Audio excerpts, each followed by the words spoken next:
Mon père, il partait du principe que comme la maison n'était pas isolée avec des courants d'air un peu partout, qu'il n'y avait pas besoin de VMC. Parce qu'on pense toujours fuite d'eau, Bah oui, mais oui, c'est oui. pas ça. Non, mais ce qui me C'est perturbait, l'humidité relative et la c'est qu'il y avait teneur que en là. vapeur d'eau dans il n'y l'air. avait pas C'est les fou, hein. chambres d'accueil.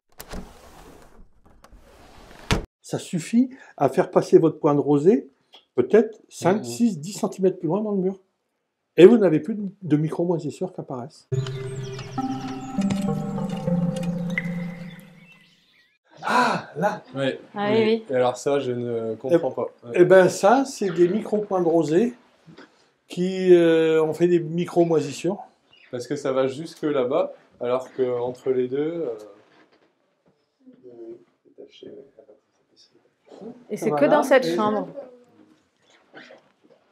Alors, pourquoi ça se produit là? Ben, ça s'explique. Est-ce que ça l'a fait un petit peu dans l'angle, en redescendant Oui, là? oui, là. Voilà, ouais, c'est normal. Alors, pourquoi ça? C'est fait pour ça. Eh ben voilà. Parce que l'air a une température déterminée, une teneur en eau. Alors, sa teneur en eau dans toute la pièce est la même. Par contre, plus on se rapproche du mur, plus l'air se refroidit.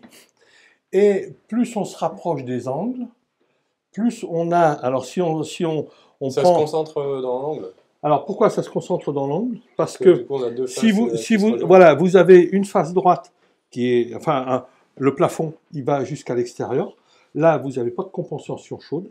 Là, donc, quand on fait les surfaces froides extérieures, qu'on regarde les surfaces chaudes qui compensent à l'intérieur, il y en a moins. Donc là, si vous prenez le milieu, là, vous avez 1 mètre carré chaud dehors, 1 mètre carré froid dehors, 1 mètre carré chaud dedans.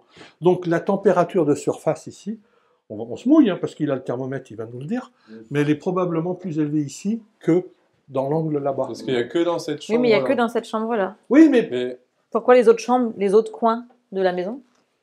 ben, peut-être parce que ici, on va constater, pour une raison ou pour une autre, un demi-degré de moins. Là, c'est le nord. Non, c'est Peut-être on va constater un demi-degré de moins. Alors, voilà. Alors, il faut que tu restes un certain temps fixe. Parce que, là, allez, éteins-le, ne bouge plus. Voilà. Non, lâche ton truc. Non, lâche ton pistolet. Voilà. Là, tu l'éteins. Voilà. Voilà. Tu reprends là-bas, mais tu ne bougeras pas. Tu vises un point et tu ne bouges pas. Ah ben, pourquoi tu as enlevé ton pointeur? attends. Voilà. Voilà. Bon, allez, vise là. 12.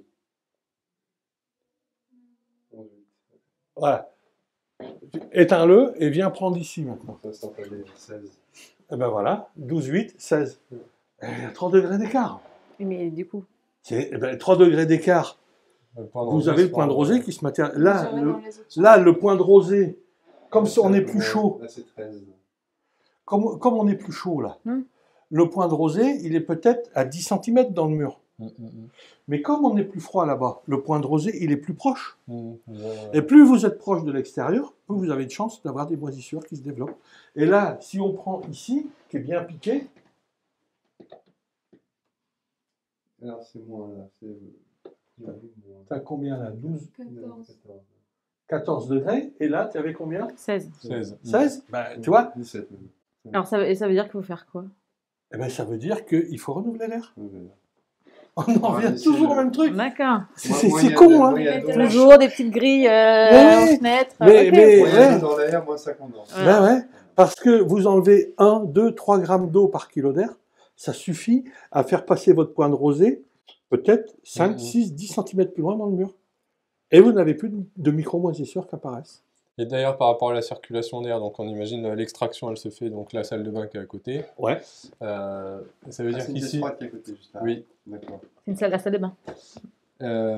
Ça veut dire Qui, que l'entrée d'air, elle, elle se est fait utilisée la salle là. de bain à côté? Oui. Oui. Oui. Donc, Donc, sur qui est- chaque menuiserie si elle de est pas chambre. ventilée. Chaque des chambres. Il y a une ventilation manuelle. Oui, mais on ne met avec pas à un, chaque fois. avec un interrupteur, Voilà. donc plus personne ne sait où il Mais est. toutes les Si, menuiseries. Si, faut mais le ça, faire. oui, ça sert pas à chaque fois. Et puis les portes toutes. Donc là, on a compris ce que ça veut dire. et dans Donc, les si on va salles mesurer cuisine, l'humidité relative là, là-bas, on fait pas maintenant, de- ça s'est Oui, stabilisé. parce que sinon. Parce qu'ils n'ont pas pris de douche il y a D'accord. une Sinon, il n'y a heure. pas l'appel Oui, d'air. Mais entre s'ils guillemets, prennent une douche le matin, bah, vous rechargez votre mur en eau. D'accord, donc c'est à cause de l'humidité plus la salle de bain. Eh ben, c'est pour ça que c'est ici que ça se passe et pas dans les autres D'accord, pièces. c'est à cause de la salle de bain aussi.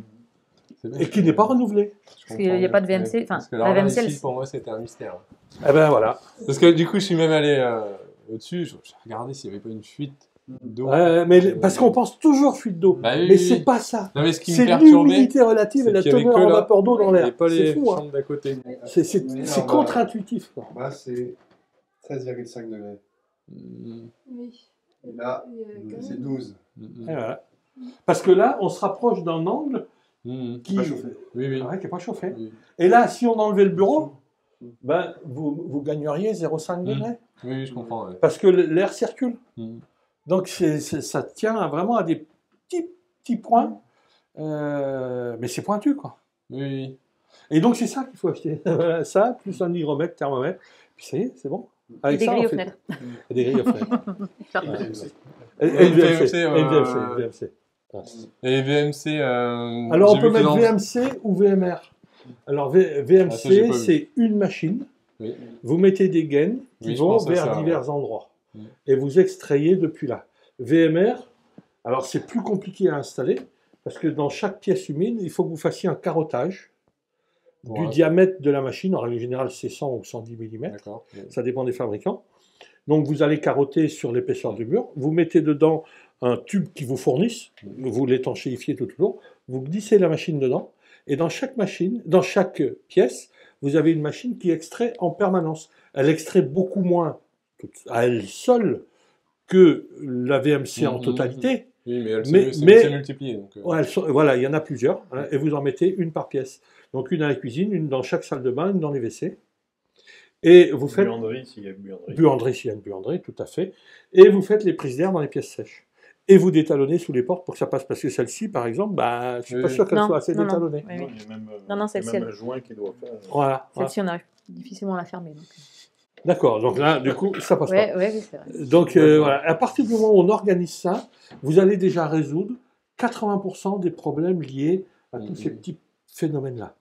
Donc déjà, ça veut dire que vous vous enlevez quand même ce risque-là. Et après, pour remonter, en plus dans le confort, vous allez remonter, puisqu'on l'a vu dans le séjour où il faisait, enfin dans le salon, où il faisait moins chaud que dans la pièce où jouaient les enfants, et on a un sentiment de plus grand confort parce qu'on a moins d'eau. Donc vous allez aussi gagner en confort. Votre beau-père va être content parce qu'il va plus facilement pouvoir pister les degrés sans le dire à votre mère, parce que si la dame, elle sait qu'il y a 2 degrés de moins, d'un coup, elle a froid. Donc ça, voilà, c'est comme ça. Donc il faut lui donner la consigne qu'il sache. Oui, c'est vrai que mon père, il partait du principe que comme la maison n'était pas isolée avec des courants d'air un peu partout, qu'il n'y avait pas besoin de VMC. Non, ça c'est faux. Ça, c'est Faudra lui une dire. idée. Non, mais c'est une idée que les gens ont. Parce qu'en fait, il faut renouveler ce qu'il faut, quand il faut, comme il faut, à l'endroit où il faut. Et si on joue sur les courants d'air, si par exemple, les courants d'air, j'ai un courant d'air entre ici et une autre pièce sèche, je vais échanger là, mais ça ne va rien changer Oui, ça sur, change, sur la salle de bain. La salle de bain avec la porte qui a été changée en bas, qui est complètement étanche, bah, j'ai beau ouvrir la salle de bain, je ferme la porte et j'ouvre le séjour, ça ne va rien changer sur la salle de bain. En plus de ça, si jamais... C'est une histoire de vase communicant entre les... Absolument. les Eh bien, il pièces. faut qu'on organise le sens. Mm. Les maisons anciennes, qui étaient pleines de courants d'air, autrefois, bah, la lessive, elle était faite dehors. La cuisine, on la faisait dans la marmite sur le foyer ouvert de la cheminée. La vapeur d'eau foutait le camp. On ne prenait pas une douche tous les jours. Hein. Et donc, on chargeait beaucoup moins en vapeur d'eau et on vivait beaucoup plus dehors que maintenant. 70% du temps, on était dehors autrefois, maintenant 70% on est dedans. Et on a nos activités qui sont infiniment plus émettrices de vapeur d'eau qu'autrefois. Vous avez une idée de combien vous produisez de vapeur d'eau individuellement, chacun, par jour? Combien de quantité d'eau vous transformez d'eau liquide en eau vapeur? Transpiration, respiration, on va faire pipi, l'urine est chaude, ça fait un peu de fumée, mais surtout les activités. Douche, cuisine, on Un verre mange. d'eau. Un verre d'eau. Qui dit mieux? Faut taper faut s'approcher des litres quand même. Hein. Ah oui, d'accord. Ouais. c'est entre 3,5 litres et 5 litres qu'on transforme chaque jour d'eau liquide en eau vapeur par personne. Ah oui, d'accord. Et quand on Ouais, sait du coup, qu'avec 1 gramme d'eau par kilo d'air, c'est-à-dire une cuillère à café, alors pour gagner 1 gramme d'eau dans 1 kilo d'air, le volume là de ce bureau à peu près, hein, en admettant que là où il y a la chaise, Oui, ça soit c'est continu, carré. hein, eh ben, si vous voulez gagner 1 gramme d'eau, c'est 1/3 de cuillère à café que vous mettez là-dedans, que vous vaporisez.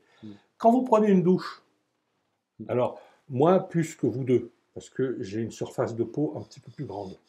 C'est normal, on prend de l'ampleur en vieillissant. Donc j'ai plus de surface à essuyer, j'ai plus de grammes d'eau dans ma serviette.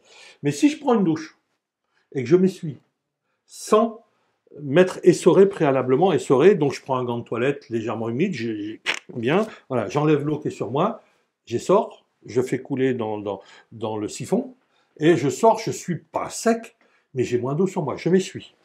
Par contre, je prends la même douche, je m'essuie sans m'essorer préalablement. Combien j'ai de grammes d'eau en plus dans ma serviette? Parce que je l'ai pesé, moi. Et j'aime bien, il faut faire des tests, sinon ça ne sert à rien. 83 grammes d'eau. Si on imagine qu'une salle de bain, c'est petit, c'est chaud, et qu'on renouvelle pas l'air, et qu'il y a 2 personnes tous les jours qui prennent une douche, ça fait 160 grammes d'eau. Et 160 grammes d'eau, si on ne renouvelle pas, on pose la serviette. Et le matin, on ouvre la fenêtre pendant une demi-heure, c'est déjà pas mal. Hein. On referme la fenêtre, la serviette n'est pas sèche. Ça va s'évaporer dans Le soir, elle est sèche. Les 83 grammes d'eau, ils sont où? Dans l'air. Dans l'air, ouais. Et si c'est pas renouvelé, eh ben, comme il n'y a pas de changement d'air, qu'est-ce que ça fait? Ben, la vapeur d'eau, elle va dans les murs, dont ce mur-là. Et résultat des courses, ben, vous avez plus de vapeur d'eau ici. Et plus de condensation. Donc c'est pas non plus une histoire d'isolation qu'il faudrait isoler ce mur-là. Ça apporte. Disons que c'est Oui, Mais mais- c'est à faire après le renouvellement d'air. Renouvellement d'air, ça va vous coûter 2 500 € comme vous avez un petit bricoleur à la maison. Ça va être fait. Voilà. Si vous faites faire, vous traitez la surface, je ne dis pas qu'il ne faut pas le faire, mais vous corrigez thermiquement tous les murs, même en le faisant vous-même. Déjà, ça ne va pas être une semaine de boulot en prenant son temps. surtout là. Ça va être énorme. Parce Puis, qu'il y a les tuyaux, il y a plomberies, Voilà, ça va être énorme et ça va vous coûter combien? 10 000, 15 000, 20 000 € de fourniture? À un moment donné, loi de Pareto, 20% de dépenses, 80% de bénéfices. On applique. suffisant. Et après, quand on est dans une région comme la vôtre, avec du toit comme vous avez, et qu'on peut mettre du photovoltaïque, au lieu de mettre pour 20 000 € ou 25 000 € d'isolation ou de matériaux, ben vous mettez 20, 25, 30 000 € de photovoltaïque, vous produisez de l'électricité avec laquelle vous chauffez.